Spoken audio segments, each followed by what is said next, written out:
कथाओं में जाते हैं, सत्संग करते हैं, भक्ति करते हैं, लेकिन फिर भी हमारे ऊपर पाप लगता है, फिर भी हमारे ऊपर पाप लगता है। और आए दिन लोगों का यही प्रश्न रहता है कि भक्ति खूब करते हैं, भक्ति खूब करते हैं, सत्संग करते हैं, वृंदावन जाते हैं, गोवर्धन जाते हैं, लेकिन फिर भी हमारे ऊपर पाप चलते रहते हैं। हमारे घर में सुख नहीं है, हमारे बच्चे की बुद्धि का विकास नहीं हो रहा है, बच्चों की नौकरी नहीं लग रही है। क्यों?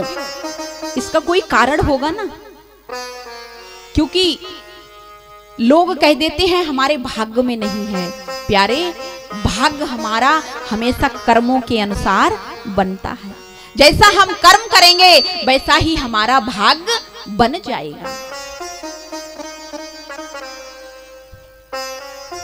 एक बहुत बड़े राजा थे, राजा का कर्तव्य था कि राजा आए दिन सभी को दान करते रहते थे। बड़े ध्यान से सुनना माताओं, राजा दान करते रहते थे। और एक दिन राजा ने क्या देखा कि एक संत द्वार पर आए और झुंझला करके दान मांगने गया, तो दान में उठा करके गोबर का डीला फेंक के मार दिया।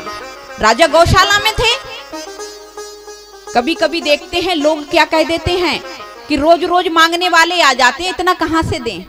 हाँ जी या ना जी? कहते हैं ये कथाएं, ये सत्संग, ये रोज होने लगते हैं, इतना कहां से लाएं भाई?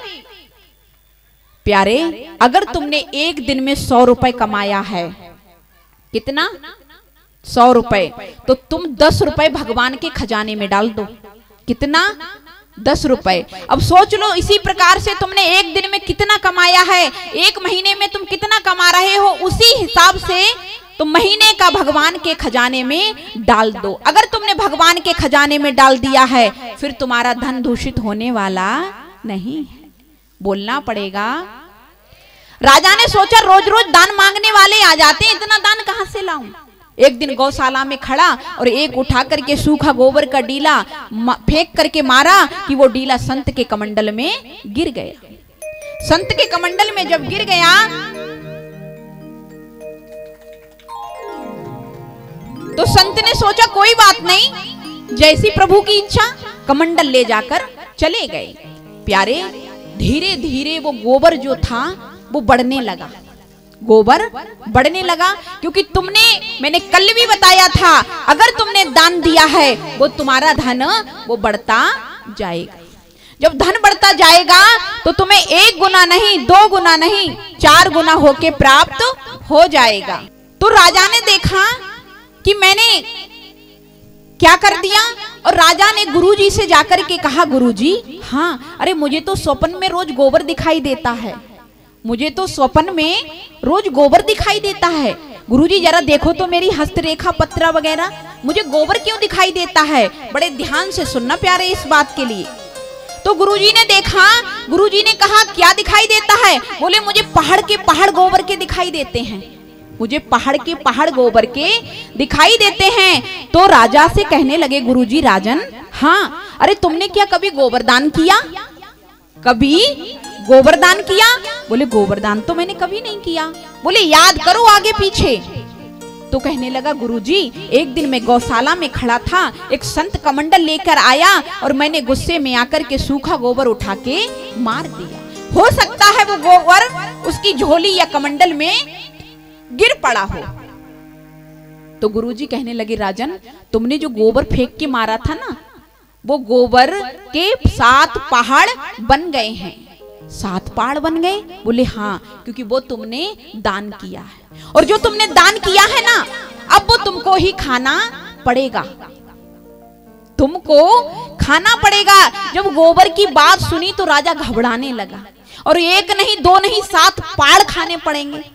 अब रो रहा है, अब क्या करूं? 7 पहाड़ खाऊंगा, वो भी गोबर के। कोई खा सकता है क्या? नहीं खा सकता। बोले मैं गोबर के पहाड़ कैसे खाऊंगा?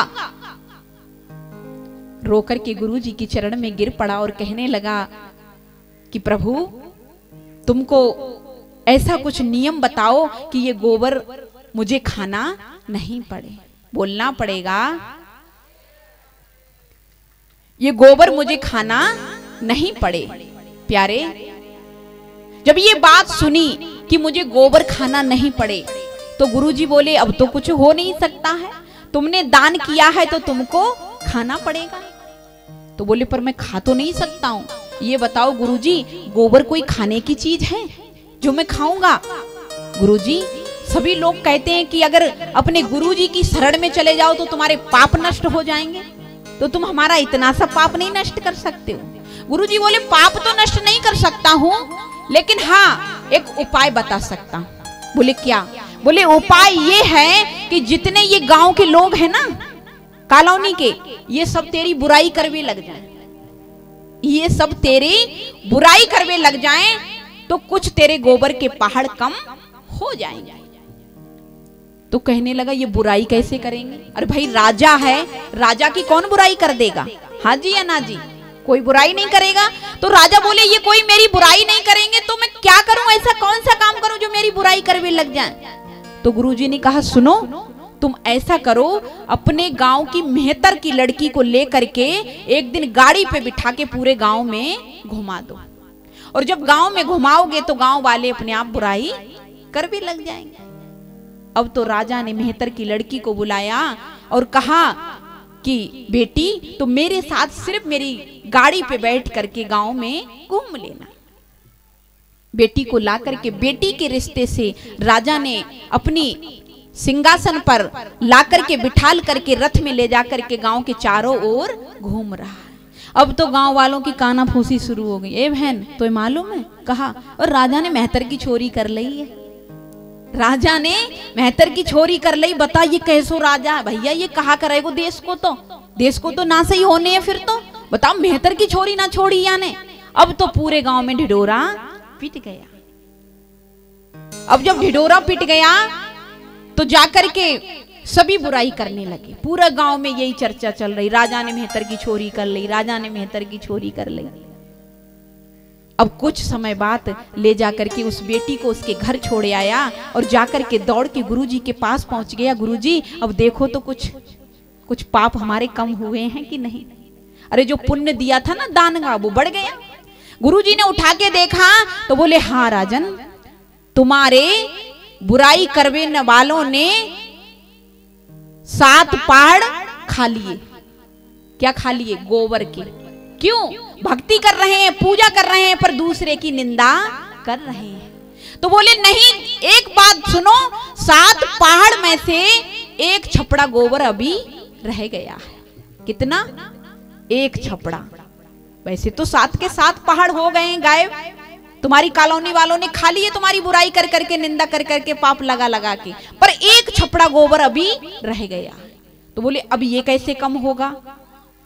बोले तुम्हारे गांव में कुछ लोग ऐसे हैं जो आंखों देखी बात कहते हैं, कानों सुनी नहीं कहते हैं। हाँ जी या ना जी? कुछ लोग ऐसे होते हैं जो आंखों देखी कहते हैं, कानों सुनी नहीं कहते हैं। जो आंखों देखी वाली बात कहता है वो अभी रह गया है, वो तुम्हारी बुराई नहीं कर रहा है, इसलिए ये एक पल्ला गोबर बच गया। अब बोले अब क्या करें? बोले उसके पास जाओ। राजा ने भेष बदला और जा करके गांव के धोबी के पास पहुंच गए, क्योंकि गांव का जो धोबी था वो आंखों देखी बात कहता था, कानों सुनी बात नहीं कहता था। जाकर के राजा ने भेष बदलकर धोबी के द्वार पर जाकर पानी मांगा। अरे भैया पानी मिलेगा? बोले हाँ पानी मिलेगा। सब साफ करके बर्तन पानी लेकर के आया और बैठ गया, पानी पिलाने लगा। राजा ने पानी पिया और मुंह को पोंछा और बैठ गए और कहने लगे तुम्हें कुछ पता है? बोले क्या? बोले घर के गांव के राजा ने मेहतर की छोरी कर ली है। घर के गांव के राजा ने मेहतर की छोरी कर ली है। धोबी एकदम हंस के कहने लगा तुम्हें किसने बताया? अरे मैं तो अपने मुंह से नहीं कह सकता हूं, क्योंकि मैं तो केवल और केवल आंखों देखी बात कहती हूं। राजन मुझे सब मालूम है, जो तुम्हारा एक छपड़ा गोबर बचा है ना वो तुमको ही खाना पड़ेगा। मैं तुम्हारी बुराई करने वाला नहीं हूं, तुम भले वेश बदल करके आए हो।